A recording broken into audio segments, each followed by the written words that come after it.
The following podcast has been rated PGN. Parental guidance is neglected. Boy, it's been a long time since we've had a little father-son chat. I am your father. Father, if you can hear me, I failed. Don't let your mother smell that beer on your breath. She'll take it out on me. I'm here with my dad. I know what you're gonna say, son. And you're right. You're right. Who is your daddy and what does he do?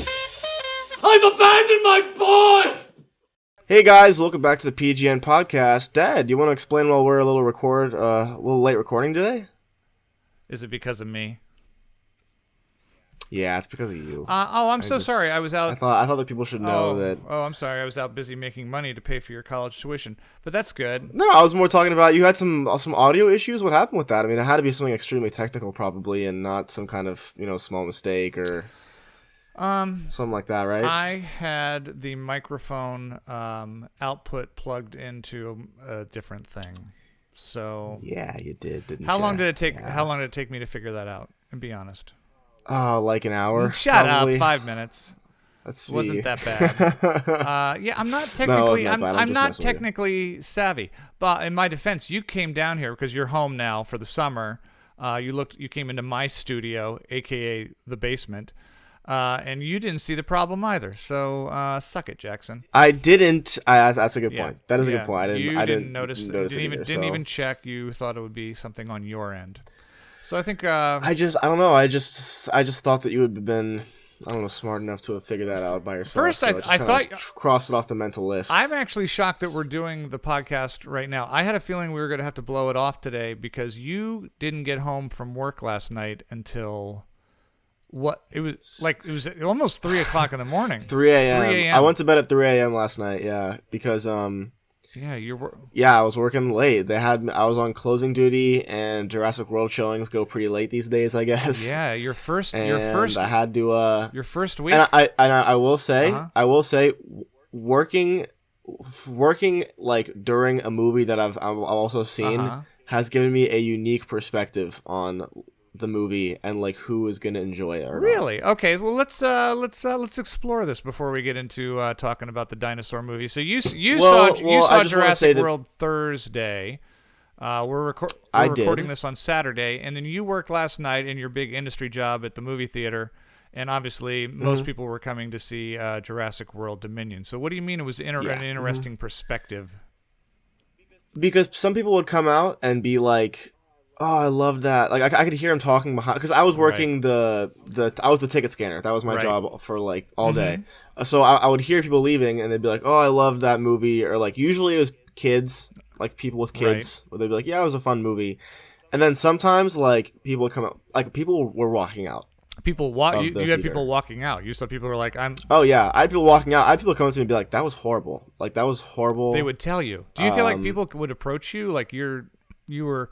People didn't approach me until the end because we were cleaning and it was really empty. Like the theater was completely dead and we were just sleeping. And they were like, "Did you guys see that movie? Like that was horrible. Like that was horrible. We couldn't sit. We both fell asleep. We're going home." I was like, "All right, go ahead." Wow. Like, you can leave. Was this older people? Was it younger people? What age group seemed to be enjoying 30s it? or 40s. 30s and 40s. We're not enjoying it. We're not enjoying it. People with.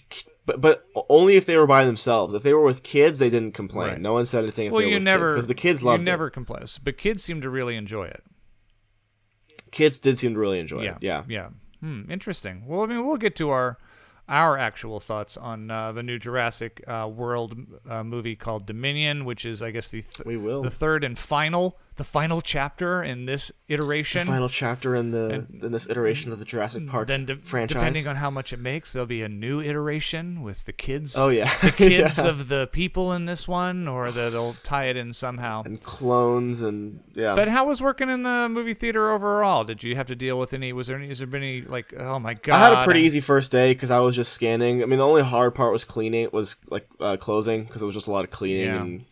It was only 4 people closing the entire theater, including me. So, Did you have a lot of work? Did you have done. Any customers last night who seemed kind of uppity or were complaining a lot? Or I kind of messed up once. You did. And actually, I don't think I messed up, but this lady made it seem like I had messed up.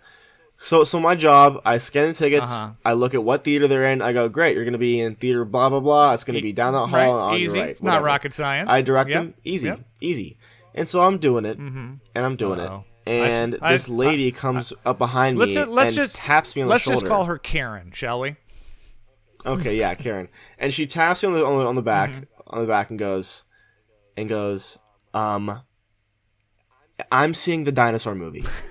And I was like, okay, yeah. And I had remembered this woman because she was a little eccentric. Yes. And she was like, you told me I was in theater 5.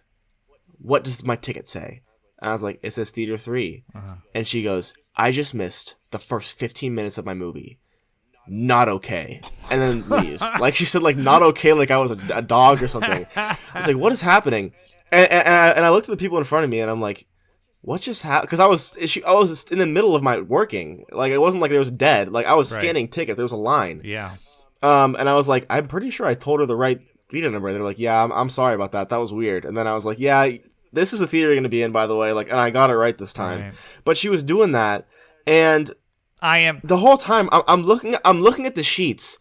She sat through the first 15 minutes of Top Gun and didn't realize that she was in the wrong movie. I was like, how is this on me? You sat through 15 minutes of Miles Teller and Tom Cruise going at it. I'm here to see the dinosaur movie. Yeah, so there was that. And then later she came out really late and was like asking if I because it was after we were closed and she was like, I gotta go smoke a cigarette outside. Can you let me in when I'm done? And I was like, yeah, whatever, just go.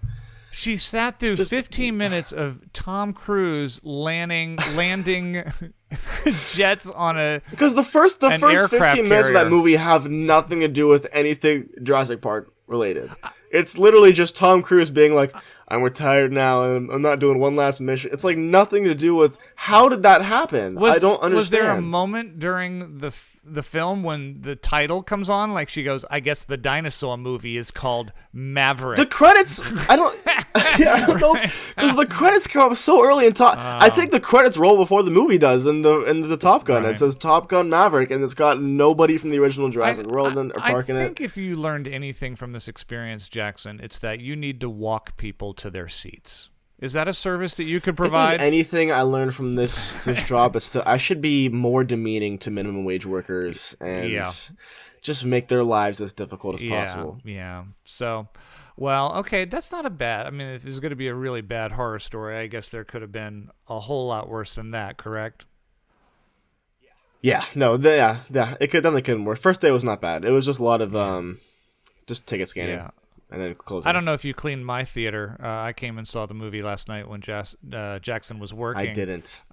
He did. You guid didn't clean me my theater? Oh my god! I sprayed my popcorn everywhere. I wasn't on usher duty. I was on there was one person on usher duty, and like 4 Jurassic Park showings got out pretty much at the same time.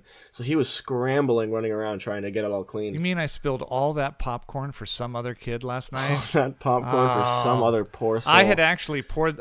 I actually poured the popcorn in my aisle, and then I spelled out your name with the popcorn, hoping that you would see that when you cleaned the theater. Oh yeah, last night. Yeah. Well, I appreciate your little Easter egg. Yeah. Well, that you left next time I'll make sure it's a theater that you're cleaning. This is the PGN podcast, Parental Guidance Neglected. Father and son talking movies and whatever. Nice crack of the neck right there.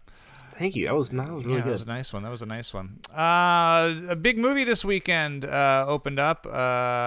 We also saw one of our audience suggestions for a fantastic film that we may have missed first time around.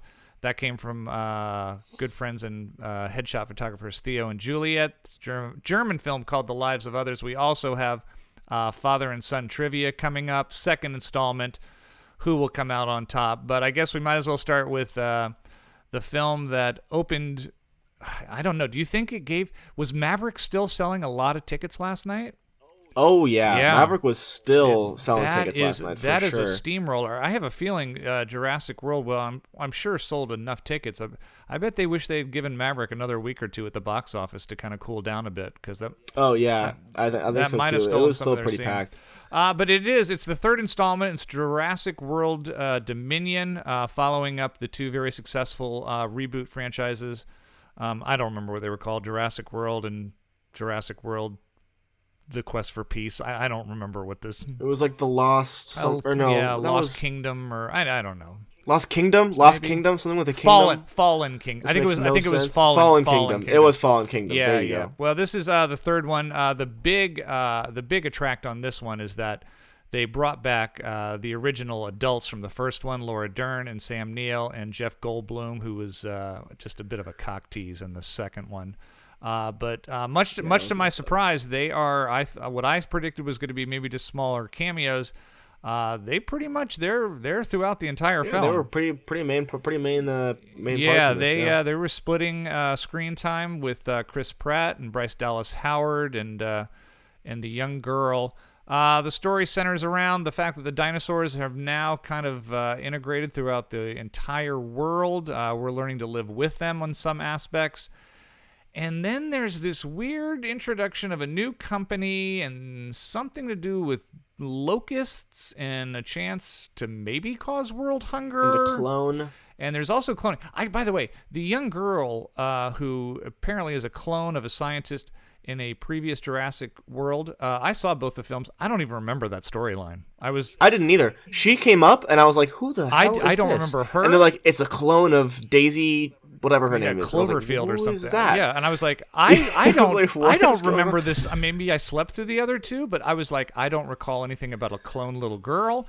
The movie. It kind of came back to me. I remember there being something with a mansion in the last one, and that she was in the mansion for some reason. And I think it shows you how much we were vested in this series from the beginning. I have not cared for either of the previous two Jurassic World installments. I thought they were both pretty piss poor. But with that said, before my thoughts on the third one to see if they redeem themselves, Jackson, what did you think of Jurassic World Dominion? Well, first off, I want to make the distinction that you did see it in 3D and I did not. So there was a little bit of an added element there. I don't know if that added anything to the movie. No, not a thing. I have a question. Do you think it hurts? Do you think it hurts having Jeff Goldblum carry this entire movie on his back? Do you think that pains him? Goldblum was good. He's good in this. Not only is he good, I think he's really the only part of this movie that I really enjoyed thoroughly. I think he was the only one that I ever laughed at the jokes, and I was in a packed theater on the opening night, and the energy was dead. It was not there. There was people were not laughing except for at Jeff Goldblum's jokes, because all the other kind of they had this new character that was a pilot that was kind of supposed to be the comedic relief. Yeah. But I think they wrote her character pretty kind of textbook. She was the African-American lesbian character thrown in, and she's fine, but she wasn't bringing a whole lot to the table. It wasn't, a whole lot to the table, and it was just, I had forgotten it was so much of me being like, oh yeah, I forgot that happened.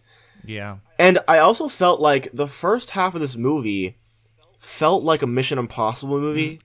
How so? It didn't really get. It was just kind of very basic actiony. Not a lot. The dinosaurs were there, but it wasn't like a main plot point. It was more of the people behind Jurassic Park.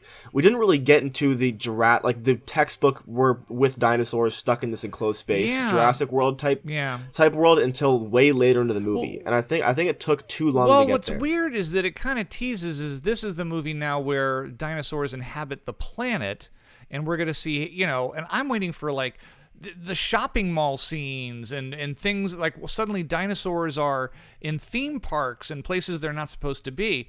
We basically get one scene kind of like that in Malta when some dinosaurs are running free through the streets of Malta.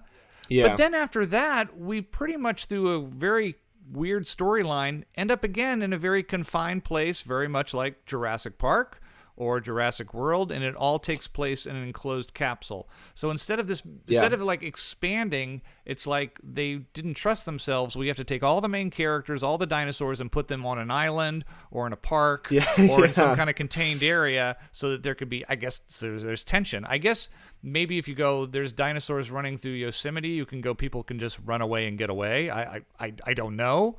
But it seemed weird that they kind of went back to that kind of contained world when I thought it was going to be expanding more. The other thing that was kind of tough for the film to do is, since we had all these characters from Jurassic World, you got Chris Pratt and Bryce Dallas Howard and the clone girl, and now you're bringing back all the other ones, Sam Neill, Jeff Goldblum. You've got some new characters added, the guy who's kind of helping them, the spy in the company. You got the new pilot. So when you get to the last 30, 45 minutes of the film, which, by the way, were pretty effective, the only problem with it is you've got this huge group of, like, it seemed like 15 people all working together, you know? Yeah, it was it's a lot. It's a little scarier when it's like two little kids. Like Jurassic Park, it's like two kids in a kitchen with velociraptors. Here it's like we've got 7 grown men, 3 women. It's like they're a massive group of people. And so sometimes one's like hanging precariously. I'm like, well, why don't you call one of the other 20 people standing just behind you? Yeah, you know, it was like a team of people in trouble instead of just a couple. Like the things about Jurassic Park, or even the sequels to an extent, is that it was a small group of people, or somebody would be left alone. Like for me, the most tension was when Bryce Howard was alone in the woods, you know, crawling through the water. Yeah, like that was a good scene. That was very tense. It was shot really well. There was suspenseful. But that one water shot was very cool. I like that a lot. But had that been her and the army of people that she ends up with in the conclusion of the film, it just seems kind of like it's 20 people running around a field dodging, you know, big T-Rex footsteps. Yeah, which I thought it kind of deflated. Yeah. Do you ever heard of the term Flanderization? Is it something to do with The Simpsons, like Ned Flanders? Yeah, it does. So it comes from the idea that like Ned Flanders, for example. When The Simpsons first started, Ned Flanders was just kind of like, he was like the nice neighbor, and that was his character. Like, he was the nice neighbor, and it was howdy neighbor. But the longer the series came on, the more and more like caricaturized he became, where it's like he is the nicest neighbor, and he will do anything to get, and it just multiplies over itself. Right.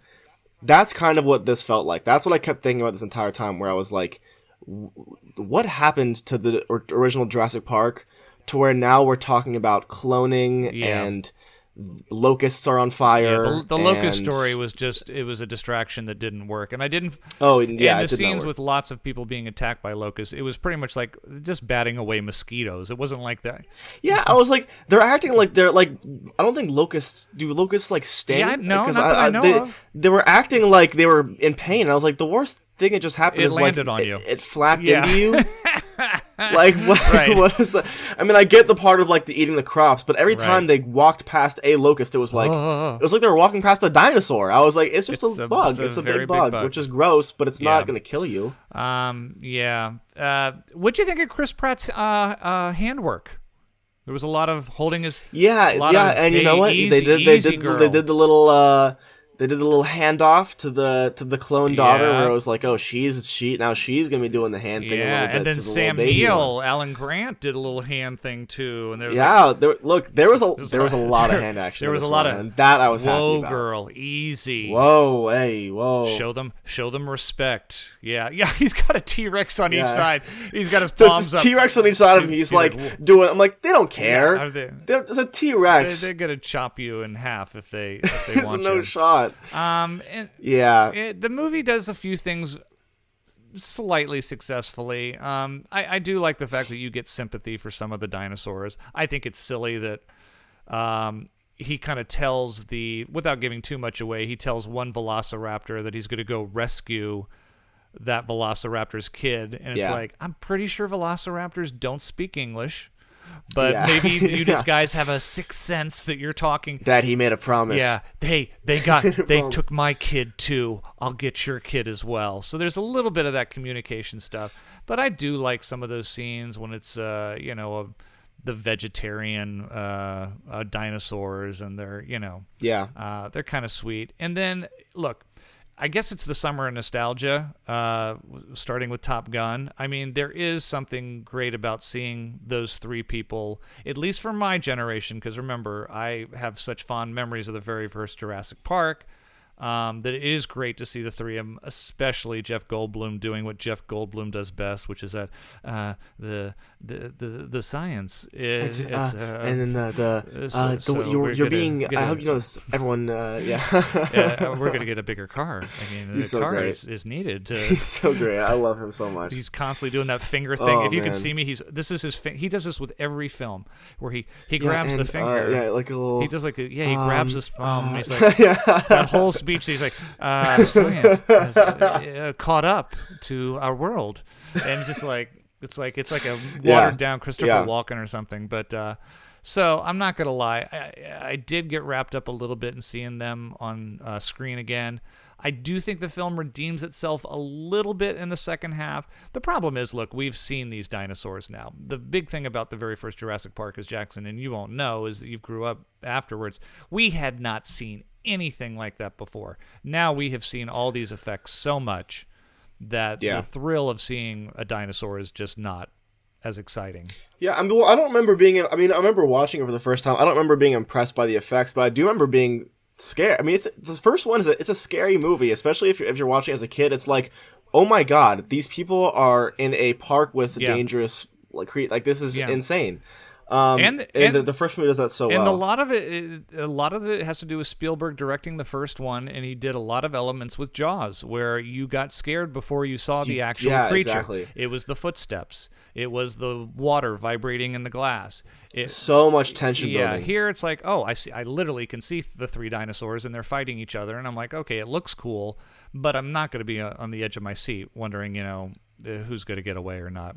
Also, and we'll give our reviews, but also surprisingly very watered down in the body count. I was waiting for somebody to die at the end. I thought, and I'm not going to tell you who does because there's some. I thought deaths. Goldblum was gonna eat it. I could. Yeah, there was definitely. I was like, well, we're going to sacrifice some characters here, and this is a PG. There's. You don't really have to brace your kids, I think, for a lot of like, oh my god, watch them being torn in half kind of thing. It's it's definitely made for the kids. I enjoyed the nostalgia of seeing the three of them again. They're great on screen together. I would have loved more of them and less of Chris Pratt and Bryce Dallas Howard and the Locust story. Campbell Scott, I did not think was a great villain. He seemed to have a lot of mannerisms that just were there. It was weird, really weird choices. He's always eating, or he's trying to do like a Bill Gates, Jeff Bezos kind of hybrid thing. He tried to be the character from Don't Look Up. That's supposed to be the caricature of Mark Zuckerberg, but it just was not working. working. It didn't work. He's not. Campbell Scott's a great actor, but it didn't work as a villain. Look, it's a slight improvement on the first two, not a major improvement. But the fact that they got all of them doing what they do best, and Goldblum raises it a bit, I'm going to give it a C+.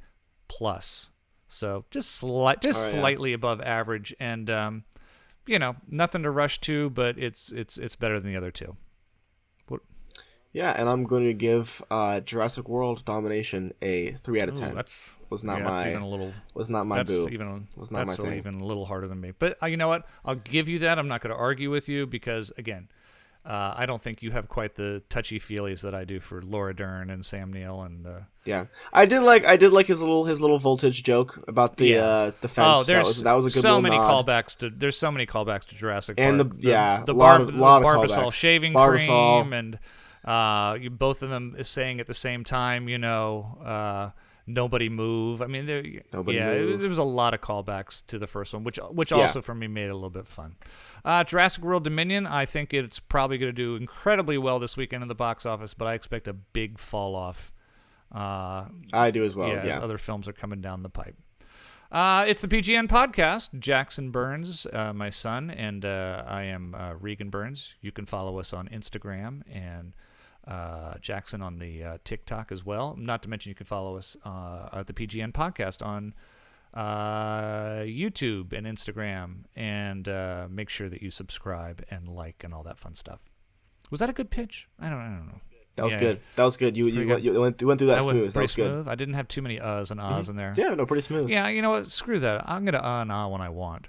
I watch Anderson Cooper sometimes on CNN, and I'm like, if that guy can stammer as much as he did as much as he does, and be a national broadcaster, who cares if I say and am, right?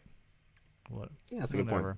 That's a good point. The Lives of Others. I'm not going to bring it up. We did watch a foreign film last week, and we had slightly different thoughts on it. But again, listen to episode 11 if you want. But there was definitely some disagreement last week, so I was a little hesitant as I was looking through all of your suggestions for a great film to watch this week to pick another foreign film. But alas, we did. It's the 2006 Oscar winner, Best Foreign Film, called The Lives of Others. Now, I'd be lying if I said there's a lot of foreign films that I have seen that have won Oscars. But I do remember when this title came up, I do recall that was one of the films that people were like, as far as foreign film winners go, that was a standout. It's directed by Florian Henkel von Donnerschmark, who I did a little research on, Jackson. That's a name. I was like, so this guy wins an Oscar, or the film wins an Oscar. Tradition is if you have a film that wins an Oscar, your next film is going to be, you're going to get the chance to helm something really big, maybe even in America. And he did. His next film that he directed starred Johnny Depp and Angelina Jolie, and it was The Tourist, which is, I don't know if our audience knows, is notoriously known as one of the worst films of the last 20 years. It's the one, just awful. I haven't seen it, but I've heard Ricky Gervais just eviscerated it the year it was out at the Golden Globes. And surprisingly, he didn't make another movie for 12 years after The Tourist. So I think that scarred him so badly. Definitely scared him off a little bit. Yeah. Yeah. Jeez. So I was like, gosh, where's he been? And I'm like, I think after helming something that disastrous, he might have decided to open a car lot or something. I'm not sure where he is right now. It stars a bunch of German actors. It takes place in 1984 Berlin. This is a few years before the wall came down, so this is still when Germany is under a pretty tight belt of government control, surveillance. Their version of kind of the KGB, which was called the Stasi, was still spying on everyone, looking for people who were anti-government or not, anti-socialism. And obviously this film focuses on their quest for several reasons to bring down a particular playwright and actress and directors, and kind of the way they attacked and eviscerated the artists of that time. The only ones who survived who were ones who wrote and produced and performed in productions that were sanctioned by the government and usually showed Germany's government and social way of life in a bright light. It is a long film. It is certainly paced a little bit slowly. Don't expect a lot coming right out of the gate, but extremely well acted. The script is strong, and I think at the heart of the film is probably the character who, at first, I was a little worried. I was like, this seems a bit Christoph Waltz from... is it what was it? Django Unchained? Inglourious Basterds. I was like, I was like, oh, did Christoph Waltz? I was getting those vibes. Like, here we have a very cutthroat German protagonist, but some interesting things happen with him. His character evolves, and before I get into my letter, I enjoyed it. Jackson, what'd you think? Yeah, I really, really love this movie. I think that the like you just said, the main standout point to me is the well, there's a couple actually. I think that the main actor, the one who is, like you just said, kind of like he's the one that's surveilling Ulrich Mew. Maybe that's how you pronounce it. He played Weissler. He was so good. Yeah. I mean, I feel like his biggest strong suit was like he had this very stone cold face.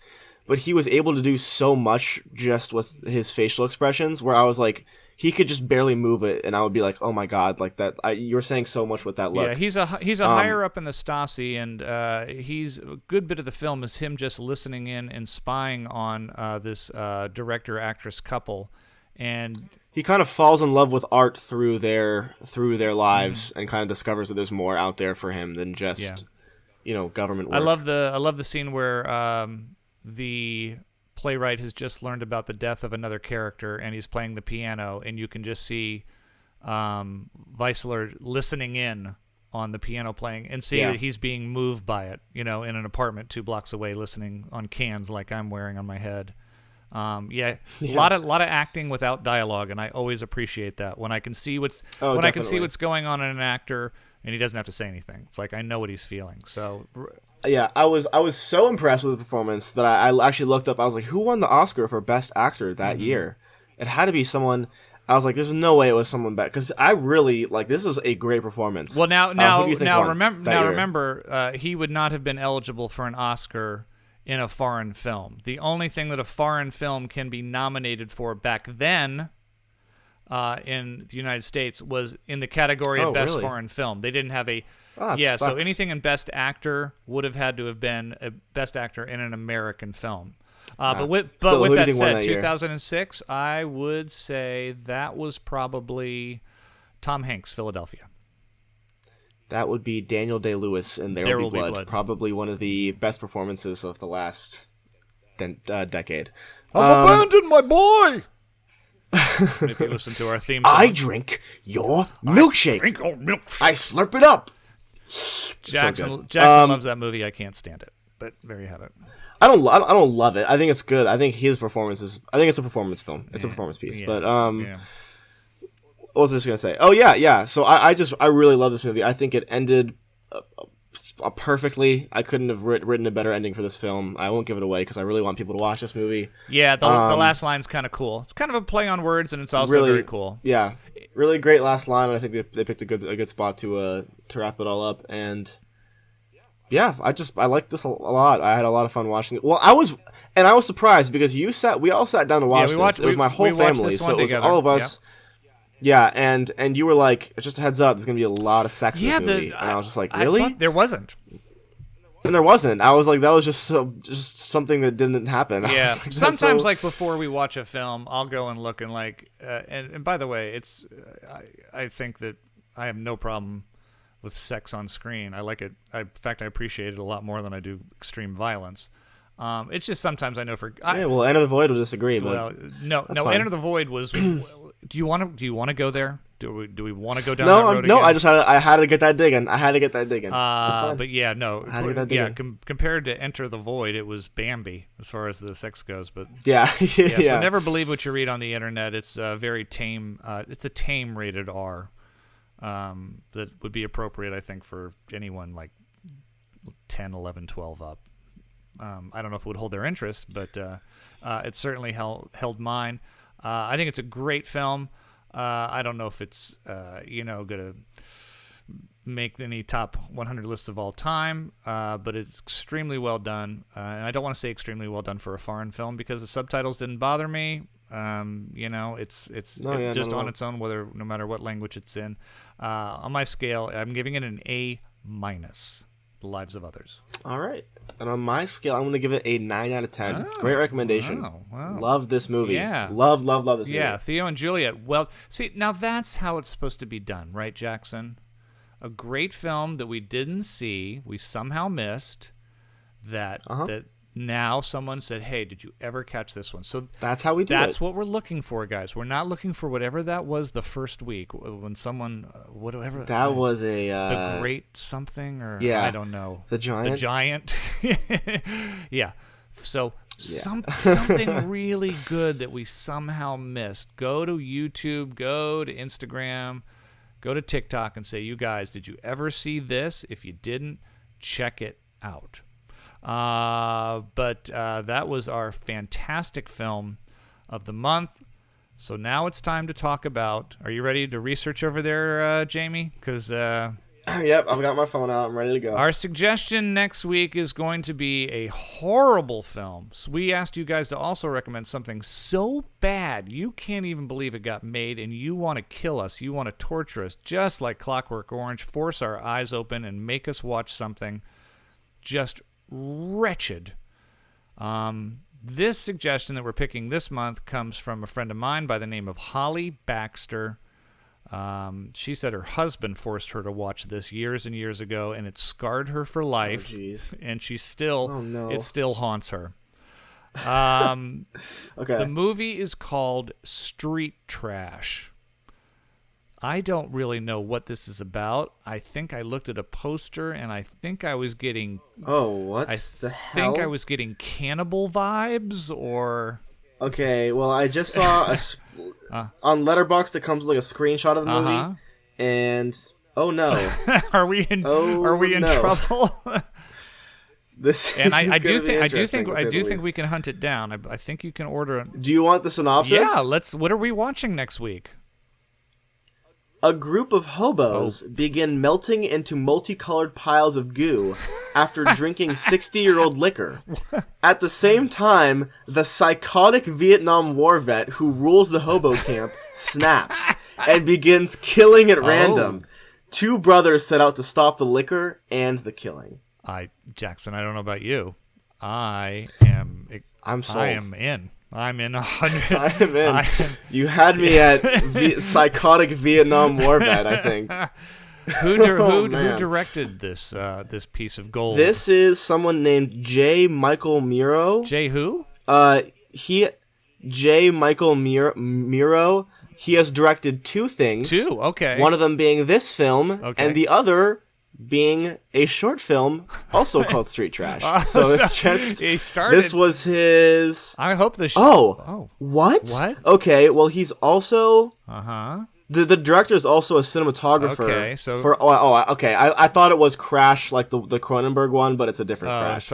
Something called Crash. He's also a cinematographer. He did Rush Hour 3 and a bunch of other cheesy. Okay, so he got one shot to direct, and he chose to do. And he chose to do Street Vietnamese Trash, hobo melting from poison lake. I don't know what Holly has gotten us into. Yeah, this is gonna be something. Yeah, this is gonna be something to say the least. So that is going to be our audience pick for next month. Something so bad that maybe it'll be good. Maybe it'll be so bad it'll be good. Listen, maybe this is gonna be the next Godfather. It could be, and what? I'm gonna say somehow it just slipped under the radar. For everyone. Under the radar. Also next week we're going to try to see two new films that are opening next week. One is in theaters and one is on Netflix. We have to give Netflix and these streamers as much because look, we gotta give them a chance. They're a lot of these end up being Oscar caliber films. Next year in the motion pictures out in the theater. Oh God, I'm gonna do it. I'm going to go see Lightyear. That's the prequel to Toy Story. Oh. That's the big one. I'm not seeing that alone. You can't do that to me again. Okay, we are going together because I'm not seeing that by myself. I'll go with you. We'll see. We're going to see Lightyear. I have some kind of dignity left. Some kind of pre-story or pre-twist on Buzz Lightyear. Chris Evans stepping in for Tim Allen as the voice of Buzz Lightyear, and that's going to be, I guess that's the first big kid. Oh, really? I didn't know that. Yeah, I think it's the first big kids movie, if you don't want to call Jurassic Park this summer. But listen, it's the big one, so we're going to go see it. And then the other one, which is the Netflix movie that opens next week, the trailer's not really jumping out to me. I want to talk to you about trailers in a second. But it stars Miles Teller, who obviously is very hot from Maverick right now. And speaking of which, this movie was directed by Joseph Kosinski, who also directed Maverick. So a couple Maverick ties here. I know what you're talking about. Yeah, and this looked interesting. I can't tell if this is going to go well or not. Yeah, it's also Chris Hemsworth, aka Thor, getting ready to come out in that. But this is called Spiderhead. It's on Netflix this week. It looks a little artsy. It has something to do with prisoners who volunteer to take experimental drugs and the effects it may or may not have on their libidos. Or it looks very odd and different. It's a weird casting. Chris Hemsworth definitely. It is weird casting. Yeah. Miles Teller, who's also very good, but it looks odd. But we're gonna give it Netflix the respect it's due and take a look sometime this week. That'll be easy for us to watch here at home now that my son has moved back into my abode. Do you think Miles Teller will ever top his performance in Whiplash? Yes. I think Miles Teller has his best work still ahead of him. I think Miles Teller, he strikes me very much as the kind of actor who, yes, has jumped onto like franchises like Fantastic Four and Top Gun, but for an example, like Spiderhead, he's also, I think he's in The Menu, isn't he? That one coming, is he in The Menu? Maybe not. No, I know who you're talking. It's not him. I can't remember. But he strikes me as the kind of guy who's going to take on art projects just as much as he is. Like he's probably the guy who's like, "Yep, I'm in the new DC thing. I'm the villain, but I'll also have a new movie coming out with Anne Hathaway, where we play drug addicts." And I think he's a good actor, and he's still young, and he might be, as long as he takes the right scripts, he'll be around for a while. So next week we have Lightyear in the theaters, Spiderhead at Netflix, and Street Trash. The whatever. I don't. What was it again? Hobo Vietnamese. What is Hobo Vietnam War veteran?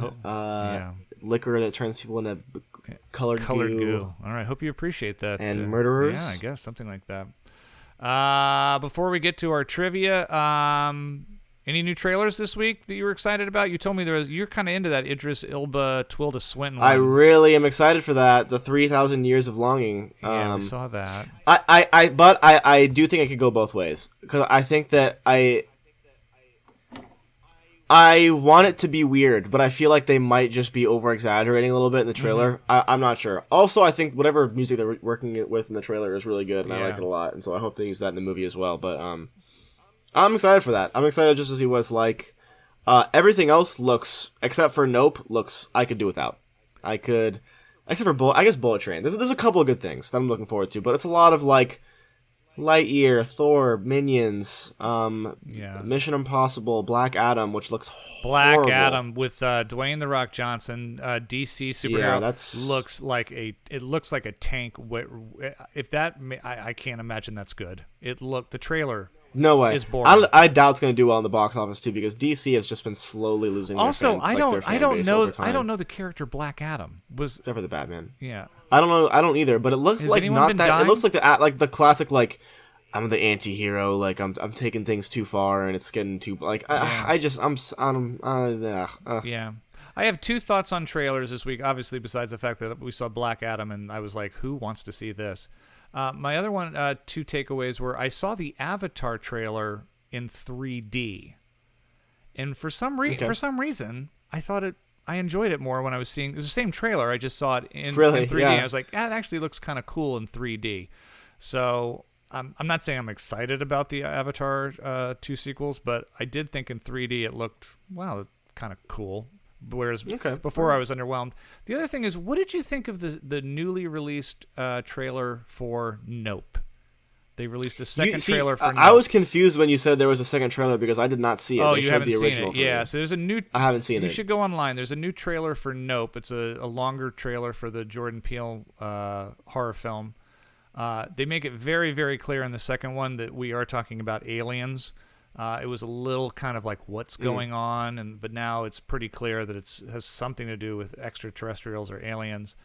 I didn't like the new trailer for it that much. I wasn't excited. I wish they had kept it in the dark. Yeah, a little bit. I'm also feeling like they might have shown a bit too much, and I hope they're not spoiling a lot of stuff. But I'm still excited for it. It's one of the few. Maybe I'll refrain from seeing it then. Maybe I'll just won't watch the trailer, and then probably I can't avoid it because we're seeing movies, but.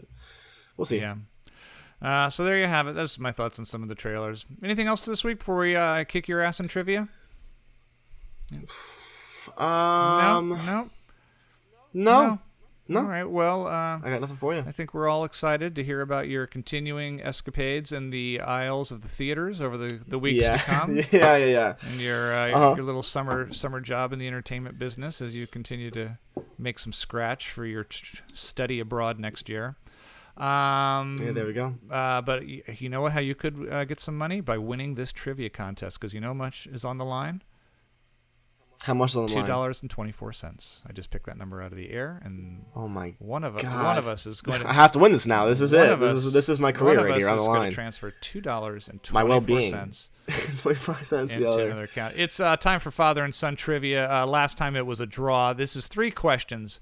That it was kind of a draw. It was a draw. It was a tie. Because you pulled some BS at the end, but whatever. It's fine. No, it's fine. We'll move forward from it. We each tied that one. So 3 questions each. Whatever topic that floats your boat. I think Jackson got his questions about 10 seconds ago. So we'll see what he dug up. I did. I kind of forgot, but I got some good ones. I actually got some good ones. I know everything, so try and stump me.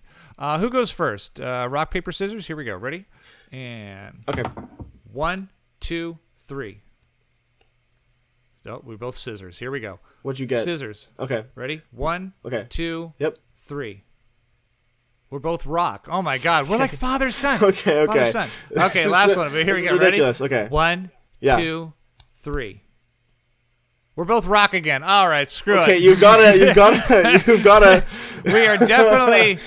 You go first. First. I'll hand it off to you. You can go first. We are definitely father and son. Look at that. We're sympathetically joined. There's the proof. There's the connection I got a couple Jurassic questions for you since Jurassic. Oh, look at that. Okay. I'm trying to stay on theme here a little bit with Jurassic World was the big one. Yeah.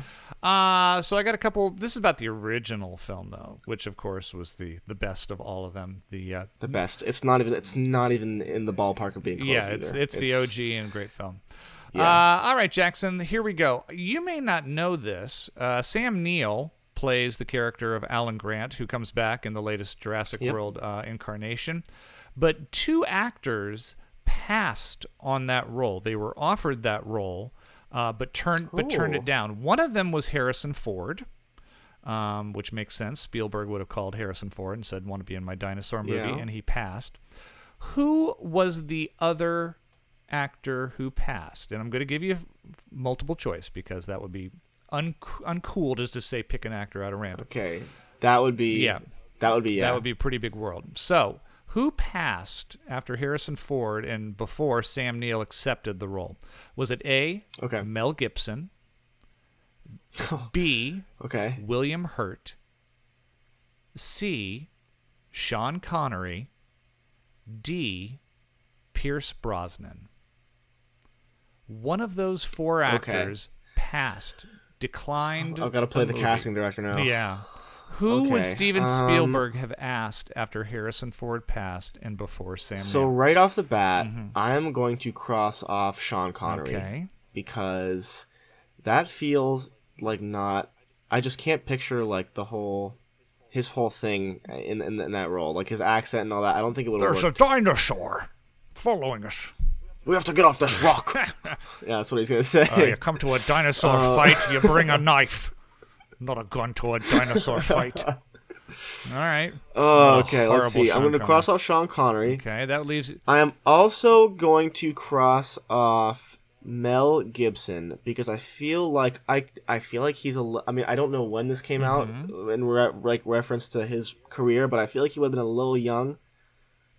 I feel like they would have gone for someone a little more older, a little more mature. Okay. You know, I'm really feeling William Hurt on this one. I feel like he's my guy on this. I can see him playing that character well. Do you want to lock in that answer, Jackson? I could see it also being Pierce Brosnan, but I'm gonna go with William Hurt. Yeah.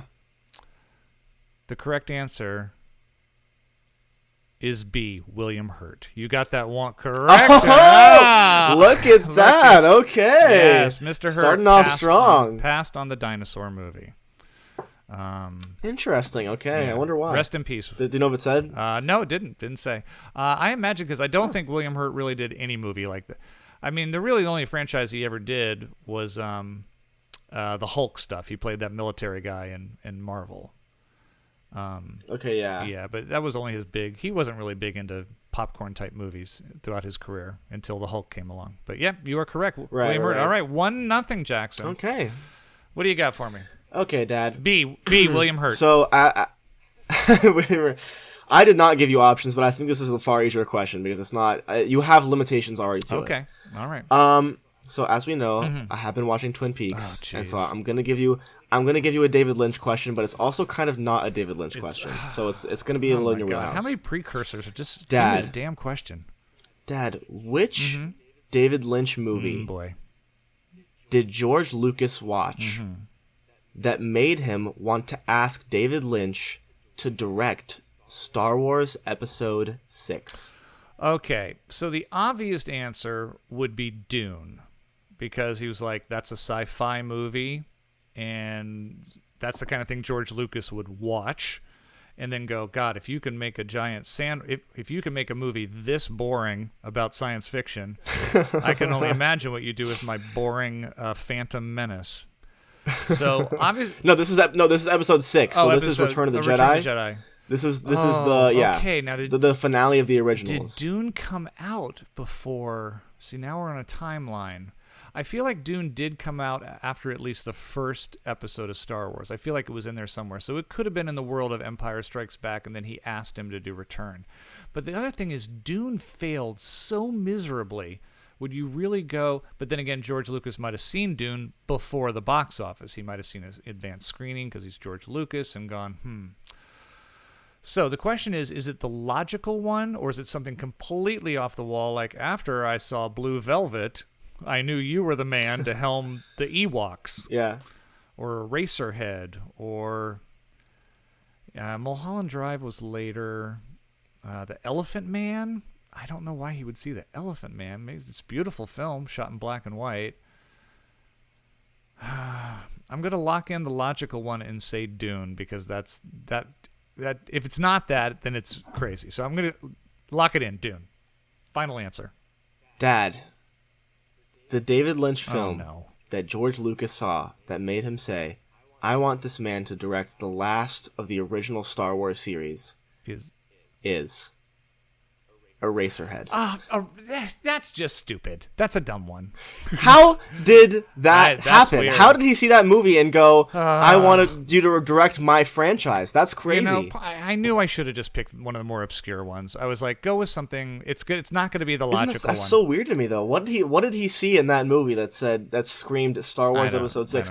And he did ask David Lynch, and David Lynch turned it down. I wonder if he turned it down because he had already done a sci-fi movie and it failed, or he just realized. He said, or at least George Lucas said that he declined it because he said that he felt that George Lucas's vision for it was more strong than his was. All right. I just didn't want to. So there was a part of me wanting to say Eraserhead. Well, I'm sure that the Dune failure probably didn't help. No, it did not help at all. God, it's wretched. So bad. All right, number 2, Jackson. Number 2, you have the lead, 1-0. We're staying on the Jurassic Park theme for one more question here. Also having to do with the very first film. I think we both agree our favorite character from the whole franchise is Dr. Ian Malcolm, Jeff Goldblum. I mean, he makes the films. Goldblum famously says the line, must go faster, when they are being chased by the T-Rex and it's chomping at him while he's in the back with his broken leg. Very funny scene. Must go faster. But here's a question, Jackson. What other movie did Jeff Goldblum utter that exact same line? Oh, must go faster? Yes. Is this a movie that I've seen? I don't know. I don't watch your every move. I don't watch your every move. So I'm just gonna try to. I'm gonna try to list some movies that I know that Jeff Goldblum's in. IMDb. I'm watching you. I'm not IMDb. Hands up. Don't worry. So Jeff Goldblum movies that I know. Obviously, you have the Jurassic Park, but we just said that. So there's that. Said what? There's The Fly. Mm-hmm. I know of The Fly. Mm-hmm. I know that he was in that Thor movie. Mm-hmm. And that might be it for my knowledge of Jeff Goldblum movies. I'm trying to think here. Jeff Goldblum. Not giving you multiple choice on this. I feel like I'm going to feel really stupid when you say it. Must go faster.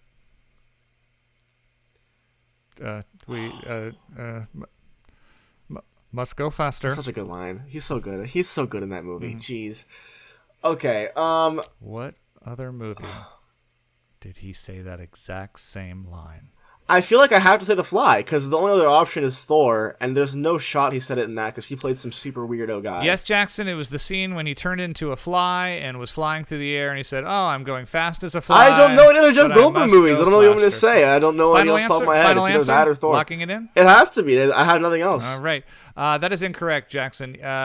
This would be he was being chased by aliens in a ship in the massive blockbuster hit Independence Day. With Mr. Will Smith. Smith. It! Oh, I've totally seen that. Oh, I feel so stupid right now. Yeah, I forgot.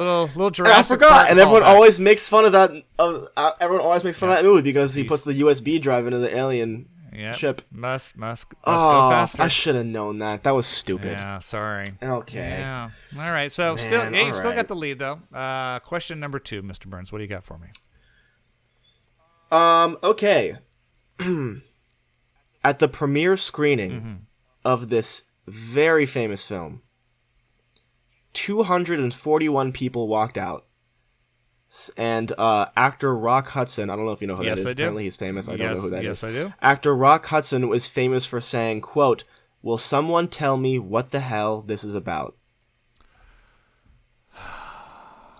You're not giving me a multiple choice on this? I have to pick a film that 200 plus people walked. I will say this is a film that probably everybody has heard of. Oh, okay. Well, ever. Great. Okay. Well, I'm trying to think how to understand. It's I'll give you this. It's a your generation, maybe older film. Okay. A little bit before your time, but you have seen something that people walked out of and said, "What the hell was that about?" So it must be either a confusing film or an offensive film. My first thought was like Psycho, but that's just people walked out because they were scared to death. I don't think Rock Hudson will walk out. It's got to be a weird film.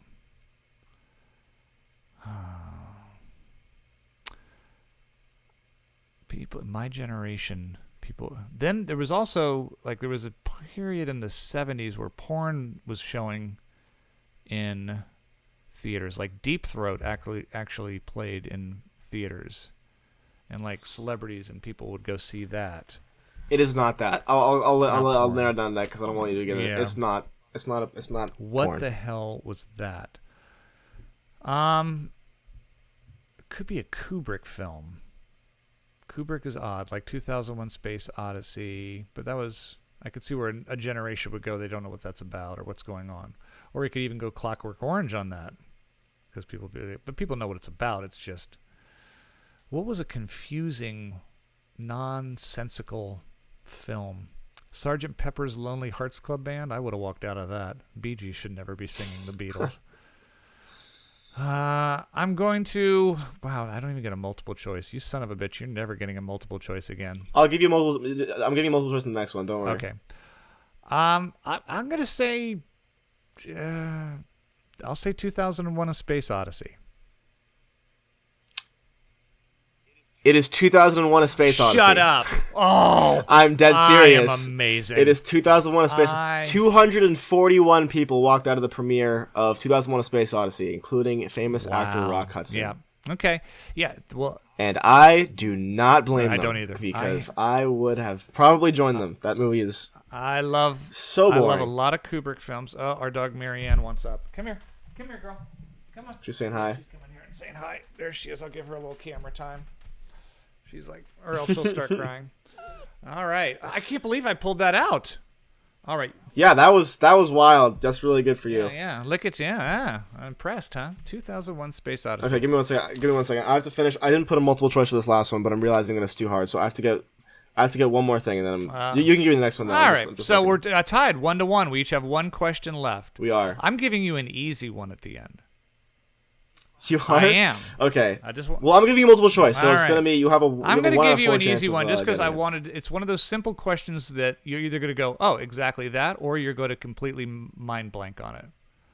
I was just thinking of franchises like Jurassic World, and we had the big franchise back then, also of Back to the Future. I'm gonna keep it really simple for you, Jackson. Gigawatts is what powers the DeLorean time machine in Back to the Future. Yeah. How many gigawatts does it take? to time travel? Dad, it takes 1.21 Damn gigawatts to travel in time. I didn't think you were. You thought you had me. Didn't think you were. You thought you had me. You son of a bitch. I should have done another. So you have to get this, I believe. I should have done a Django Unchained question. What was I thinking? Yeah, it's so messed up. So I think are we tied right now? No, or is that, you're up 2 I think you 2 to 1. Have to I get have this. to get this to tie. To tie it. To tie it. Okay. That would mean no one has won ever. Dad. Okay, go ahead. Yes, son. Yes, sweet son. What movie script? What movie script was delivered to actors with an iPod containing personalized music for their character to listen to while reading through their lines? Is it A, Almost Famous? B, Licorice Pizza? C, Baby Driver? Or D, Good Time? The obvious answer is Almost Famous. Cameron Crowe's love of soundtracks and music. I mean, the whole movie's about music, and he was a music reporter, and it's based on him as, you know, his years working at Rolling Stone. That's the obvious one. And I went with the obvious on frickin' David Lynch, and I didn't get it. Now, the one that doesn't work for me at all is Good Time. That's the Robert Pattinson drug movie, which I have not seen, but I know you love. And so does Pete Davidson. And then the other two, what were my other two choices? Licorice Pizza and Baby Driver. We love Licorice Pizza, my pick for best film of last year. Your number 2 for last year.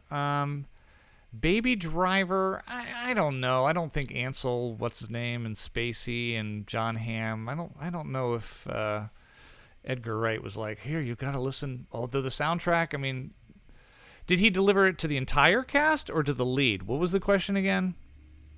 It was to the entire cast. The entire main cast was given iPods along with their scripts. I would see he would give it to Ansel because he was listening to the earpods the whole time, and the music kind of was what the character got into. I don't know if everyone else, Jamie Foxx and them, really needed, but he might have. Edgar Wright likes music. Damn you, Jackson. This could go either way. I'm going to take Good Time or Good Life off the list. Good Time.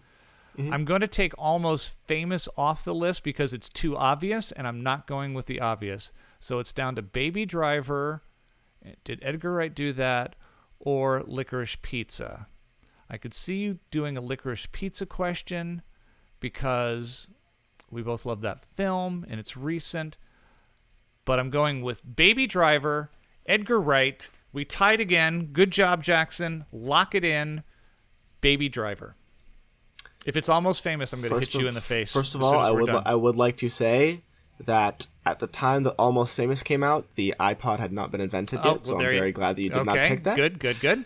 The answer is Baby Driver. Whoa! Because remember, he has an iPod the whole time, right. And it's a very famous movie for having almost every cut be on beat to a song. So that was very important for Edgar Wright to get that across. I was actually really nervous I wasn't going to get that. I do not want to lose to you. What does that say about our relationship? That I do not. Yeah, what does that say? Were you just overly competitive? Maybe that is. I don't know where you got that from. Huh. Wow. So once again, we tied. We still don't have. We're tied again. Well, I still don't think the first one is an exact tie because I knew the answer. I just couldn't say it. We tied. If you can't say an answer, you can't answer. So messed up. We so tied. Messed up. Wow. All right. So I guess it'll carry over to round 3 next month in July when we come back with trivia. Well, there you have it. Jurassic World. We were both lukewarm on. Check out The Lives of Others. We saw it. We see it on Prime. I think we just ordered on Prime. Great. On great Prime. Foreign film.